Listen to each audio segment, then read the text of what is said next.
कई चांद थे सरे आसमां शमसुलरहमान फ़ारूकी साहब का नावल है और उसी नाम की मुनासबत से इस वीडियो का टाइटल है।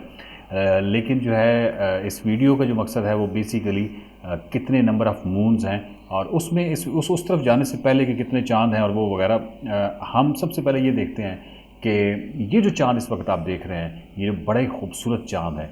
इस पे हम बात करेंगे वीडियो के आखिर में, और क्यों सारे जो साइंटिस्ट्स हैं और सारे जो एस्ट्रोनॉट्स हैं और जितने भी कॉस्मोलॉजिस्ट हैं और जितने भी नासा है और ये तमाम लोग इसमें क्यों ज़्यादा दिलचस्पी ले रहे हैं इस चांद के अंदर, इसको हम बाद में देखते हैं। सबसे पहले सफ़र अपना शुरू करते हैं सूरज से, और सूरज के इमीडिएटली जो बाद सबसे पहले प्लैनेट आता है वो है मरकरी, और मरकरी का कोई चांद नहीं है और थ्योरेटिकली स्पीकिंग उसका चांद हो भी नहीं सकता। उसकी वजह क्या है? उसकी वजह यह है कि मरकरी एक तो खुद छोटा है, और दूसरा ये है कि बल्कि अगर आप ये तस्वीर देखिए कि आप देखिए कि सूरज कितनी बड़ी बला है और इस बला के आगे एक छोटा सा टीनी सा मरकरी, और इस मरकरी के गिर्द अगर कोई चांद होता तो वो शायद एग्जिस्ट नहीं कर सकता, क्योंकि मरकरी की अपनी ग्रेविटेशनल पुल एक तो उतनी स्ट्रॉन्ग ऑफ कोर्स नहीं हो सकती। दूसरा ये है कि वो इतना बड़ी जॉइंट इतने बड़े सूरज के सामने वो शायद चांद उसके गिर्द उस तरह रोटेट भी ना कर पाता, उस तरह का पुल भी नहीं होती। थ्योरेटिकली स्पीकिंग ये पॉसिबल भी नहीं था मरकरी का, लेकिन थ्योरेटिकली स्पीकिंग वीनस का पॉसिबल है, और अमेजिंगली वीनस का कोई चांद नहीं है। यानी इससे आगे आप देख रहे हैं ये वीनस है, वीनस का कोई चांद नहीं है। क्यों नहीं है? मेरा नहीं ख्याल कि इसमें कोई इतनी हमें गौर करना चाहिए। मतलब यहाँ पे उस तरह का वो इवेंट नहीं हुआ होगा, कोई टकराव शकराव या कोई ऐसा मामला नहीं हुआ होगा, तो वीनस का चांद नहीं है तो फिर नहीं है। लेकिन अर्थ, जो आगे हम आते हैं तो ज़मीन आती है हमारी, और ज़मीन का चांद है और वो बहुत खूबसूरत चांद है, और उसको सोलर सिस्टम का सबसे बड़ा चांद कहते हैं। मैं उसका आगे जिक्र करूँगा कि वो शायद बड़ा चांद नहीं है, लेकिन अपने ऑर्बिट और मुख्तलिफ फैक्टर्स को अगर देखा जाए तो हम कह सकते हैं कि ये चांद जो है ये सबसे बड़ा चांद है। और ये चांद कब बना? ये चांद बना 4.53 बिलियन ईयर्स पहले।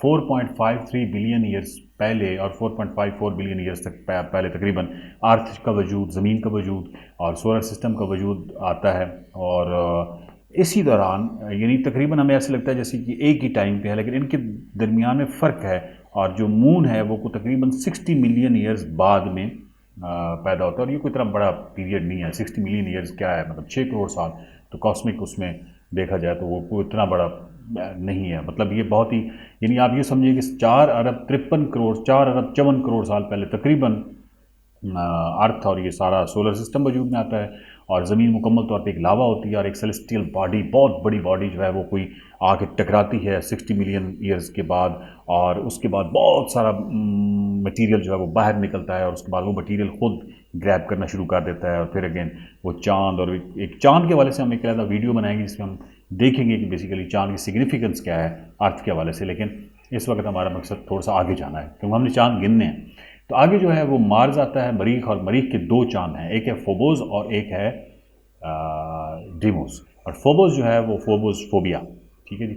और ग्रीक मिथोलॉजी में ग्रीक्स ने इनका नाम रखा है, पुराने ज़माने में वो आसमान को बहुत अच्छा रीड करते थे, तो उन्होंने इसका फोबोस रखा। फोबोस बेसिकली एक रेस ऑफ गॉड्स है, खुदाओं की एक रेस थी, उसको उनको पूरी रेस को फोबोस कहते थे। मतलब फियर, इसको आप कह लें गॉड ऑफ फियर, खौफ का खुदा, तो उन्होंने इसको खौफ का खुदा यानी फोबोस का नाम दिया उसके एक चांद को मार्स के। और जो दूसरा चांद है डीमोस, डीमोस जो है वो है गॉड ऑफ टेरर। तो ये उन्होंने नाम रखे होंगे अपने कोई जंग शंग और जितने मामलात थे, और वो ग्रीक मिथोलॉजी को आप जानती हैं, लेकिन नाम बड़े खूबसूरत हैं, यानी डीमोस और फोबोस। और ये मार्स के बाद जो है वो जुपिटर आता है। जुपिटर के 79 मून्स हैं, 79 मून्स हैं, और इसी जुपिटर के अंदर बिगेस्ट या सबसे बड़ा चांद है। अब सबसे बड़ा चांद वाली वो फिर डिबेट है, लेकिन चांद यानी अगर उसको मैस के हवाले से और कमियत के हवाले से देखा जाए तो एक्चुअली जुपिटर का एक चांद है जो कि सबसे बड़ा चांद कहलाया जा सकता है। जुपिटर से आगे फिर आता है सैटर्न, और सैटर्न आपको पता है कितनी ब्यूटी है, कितना खूबसूरत है। इसका रिंग आपको आइडिया होगा, जो उसके गिर्द एक रिंग है। सो ये जो इसके गिर्द मून्स हैं सैटर्न के गिर्द, वो 29 वो मून्स हैं जो 53 मून्स हैं जो कि कंफर्म है कि वो मून्स हैं। 29 मून्स वो हैं जो कि अवेटिंग लिस्ट में है कंफर्मेशन की। और अगर हम टोटल भरल देख लें तो ये 82 मून्स हैं जो कि उसके गिर्द। और ये ज़हन में रखिएगा कि ये 82 मून्स कौन से वाले हैं, यानी उस रिंग के अलावा हैं। तो کیا خوبصورت سیٹرن جو ہے وہ اگر پاس جا کے دیکھا جائے، جس سے اتنے بڑے آبجیکٹ کے گرد کتنا وہ رنگ اور اس کے بعد پھر 82 مونز روٹیٹ کر رہے ہیں. اسی کے اندر ایک مون ہے، اس کو کہتے ہیں ٹائٹن، اور ٹائٹن جو ہے اس کے اوپر ہماری گئی ہوئی ہے ایک خلائی مشین پروب، اور وہ وہاں سے تصویریں بھی بھیجتی ہے، ڈیٹا بھی بھیجتی ہے. اور جہاں تک ویسے مجھے یہ اس کو بھی میں کنفرم نہیں کرتا، لیکن آپ خود گوگل کر لیجئے گا کہ میرا خیال یہ ہے کہ سب سے جو دور ترین کوئی خلائی مشین گئی ہوئی ہے جس نے لینڈ کیا ہے کسی جگہ پہ، لیکن مطلب دور تو وائجر بھی گیا ہوگا نا، جب دونوں وائجر 1 اور وائجر 2 کہاں تک نکل گئے ہیں، لیکن جو سب سے دور ترین کسی سیلسٹیل باڈی کے اوپر کسی نے لینڈ کرنے والی کوئی انسانی مشین ہے تو وہ یہ ہے ٹائٹن. ٹائٹن کے حوالے سے کیوں زیادہ انٹرسٹ ہے سائنٹسٹ کو؟ ایک تو یہ ہے کہ وہ ارتھ لائک ہے، مطلب ارتھ لائک سے مراد یہ ہے کہ ارتھ کا جس طرح ایک ایٹماسفیئر ہے اس کا بھی اپنا ایک ایٹماسفیئر ہے، زمین سے کوئی آدھا گنا مطلب چھوٹی ہے، لیکن وہ مون جو ہے وہ چھوٹا ہے، لیکن وہ بڑا ہی ایک تو ایٹماسفیئر کی وجہ سے، اور پھر وہ جو تصویریں آتی ہیں لیکس کی، جھیلوں کی، وہ جھیلیں آف کورس اس طرح پانی والی وہ والا معاملہ نہیں ہے، لیکن گیسز ہیں اور ایک ایٹماسفیئر ہے. اور پھر آپ یہ دیکھیے کہ ہمیں نہیں معلوم کہ ٹائٹنس پہ ہم کب پہنچیں گے. یعنی اگر ہم ڈسٹنسز کی بات کریں تو یہ تقریباً ہے 1 ارب اور کوئی 45 کروڑ سال سورج سے دور ہے. سورج سے ٹائٹن جو ہے، اور جب بھی ہم یہ فاصلہ نکالتے ہیں تو منیمم لینتھ کی بات کر رہے ہیں، منیمم ڈسٹنس کی بات کر رہے ہیں، مطلب ادروائز تو ہر چیز روٹیٹ کر رہی ہے نا، تو کوئی اس کا میکسیمم ڈسٹنس بھی ہوگا، منیمم بھی ہوگا، لیکن اس کا منیمم جو ڈسٹنس ٹائٹن کے ساتھ ہے وہ 1 ارب اور 45 کروڑ سال ہے. جبکہ جو زمین اور سورج کے آپس میں فاصلہ ہے وہ تقریباً 14 کروڑ 95 لاکھ یعنی 15 کروڑ آپ ہیں، 15 کروڑ سال تقریباً 15 کروڑ کلومیٹر جو ہیں وہ سورج اور زمین کے درمیان کا فاصلہ ہے 15 کروڑ. جبکہ یہ 1 ارب 45 کروڑ پہ ٹائٹن ہے، تو پتہ نہیں لیکن ہم پہنچ جائیں گے. مطلب یہ ہے کہ کون جانتا ہے کہ 200 سال کی بعد کی زندگی کیا ہوگی، دنیا کیا ہوگی. تو ابھی بھی تو دیکھیں نا، مشین بھی تو ہماری ایک پہنچی ہوئی ہے نا.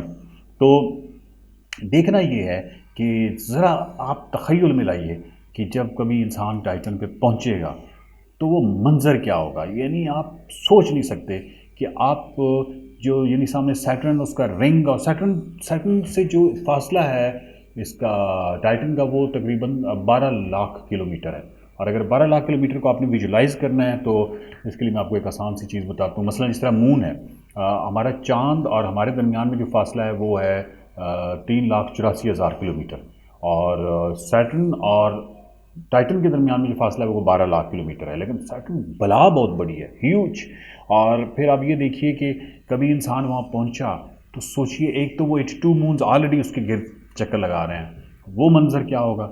ٹائٹن کے اوپر کھڑے ہو کے آپ جب رنگ دیکھیں گے سیٹرن کا، اور وہ کیا خوبصورت منظر ہوگا. سو ابھی تو خیر ہم تخیل میں لا سکتے ہیں، لیکن یہ ہو بھی سکتا ہے. مطلب کوئی بعید نہیں ہے کہ 200 سال کے بعد کی جیسے ایسی ہے جس طرح 200 سال پہلے کوئی کیا کہہ سکتا تھا کہ زندگی ایسے ہوگی. تو مطلب یہ ہے کہ 200 سال 300 سال 400 سال بعد کبھی تو ایسا ہوگا.